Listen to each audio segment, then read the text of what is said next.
No. This is not what we needed the first day of training camp.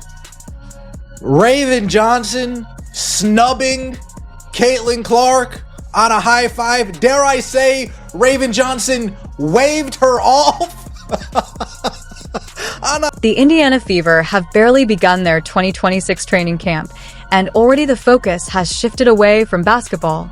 Instead of attention being on the new roster, team chemistry, or hopes for a strong season, the spotlight has landed elsewhere. Just one day into camp, the main talking point became Raven Johnson seemingly ignoring a high five from Caitlin Clark in front of teammates, an incident that quickly sent the internet into a frenzy. Basketball, watch Caitlin Clark, left side. She doesn't even look at her, waves her hand as if to say, I don't care about you, I'm not defending you. But to really understand what happened at training camp, you have to go back to where the story began. It didn't start in Indianapolis. It traces back to April 2023 in Dallas, Texas, during the NCAA Final Four matchup between Iowa and South Carolina. By then, Caitlin Clark was already a star and playing at an elite level. Early in the first quarter, Raven Johnson had the ball beyond the arc at the top of the key. Instead of stepping up to defend her, Clark simply waved her off, relaxed, dismissive motion with her arm and wrist, as if signaling that Johnson wasn't a scoring threat from that distance and wasn't worth guarding closely. Oh, the Fever really selected Raven Johnson as the number 10 pick to come play with Clark. Do y'all remember this? Clark waved. It wasn't a subtle or quiet moment at all. Caitlin Clark was openly signaling her assessment to everyone in the arena, making it clear that in her view, Raven Johnson, holding the ball beyond the three-point line, was not a player she needed to worry about defensively. Next thing we know, tomorrow, Raven Johnson and Caitlin Clark, they're going to be forced to come out side by side and talk about how much they love each other and how well they get along and how 2023 is water under the bridge. The Indiana Fever are going to have no choice but to put a PR blitz on this Raven Johnson, Caitlin Clark saga / storyline / Raven Johnson calling Caitlin Clark fans racist. They're going to have no choice but to put a full out PR blitz and try their hardest to nip this in the bud. Iowa went on to win that game, with Clark putting up 41 points in a historic performance, the highest scoring NCAA tournament semifinal ever recorded.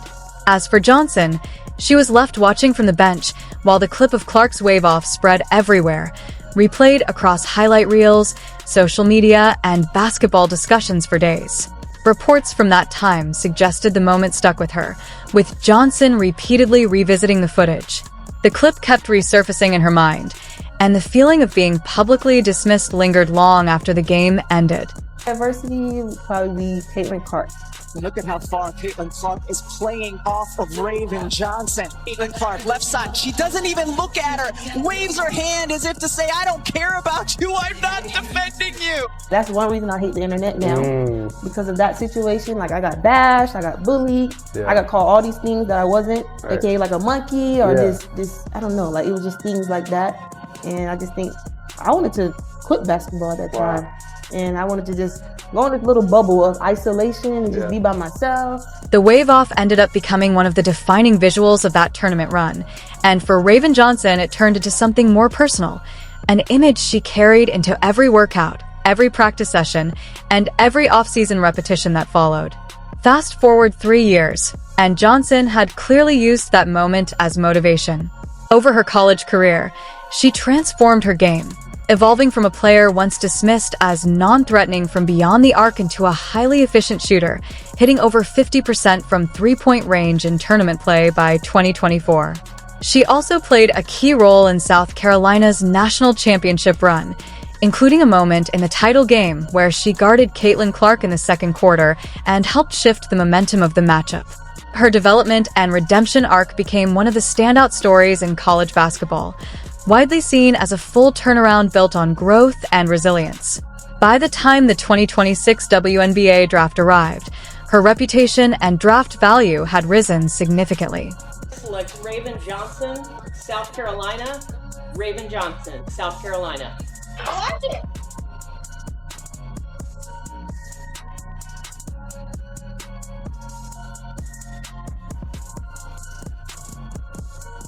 Then the Indiana Fever selected her at number 10 overall. The moment her name was called, the reaction from a large portion of Fever fans wasn't the celebration the front office likely expected. There was a brief silence, followed by a wave of vocal reaction that quickly turned skeptical and uneasy. Many fans immediately connected the pick to the history between Raven Johnson and Caitlin Clark. They remembered the wave-off, the tournament storyline, and the years of narrative built around their on-court encounters. Because of that context, the decision to bring Johnson into the same locker room as Clark didn't feel like a routine roster move to them. It felt intentional, loaded with history, and impossible to separate from the personal and competitive backstory between the two players. Indiana Fever posted on their Twitter account, they announced that they drafted Raven Johnson. All you got to do is scroll. You sit here and scroll at the comments. The first comment, what in the actual F is happening? The whole front office gotta go. Somebody else, what a joke. Raven Johnson to Indiana with the number 10th pick. Congrats, but South Carolina just lost their best player and Indiana gained another bench warmer.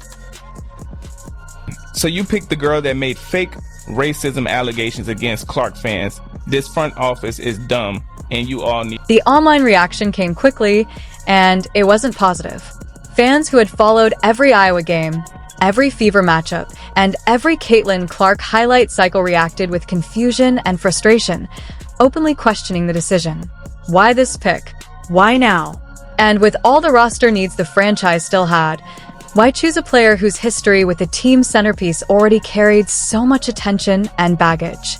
Some fans were blunt about it, with a phrase that started circulating heavily in the hours after the draft. This is a disaster waiting to happen. At the time, those concerns were dismissed by others as overreaction.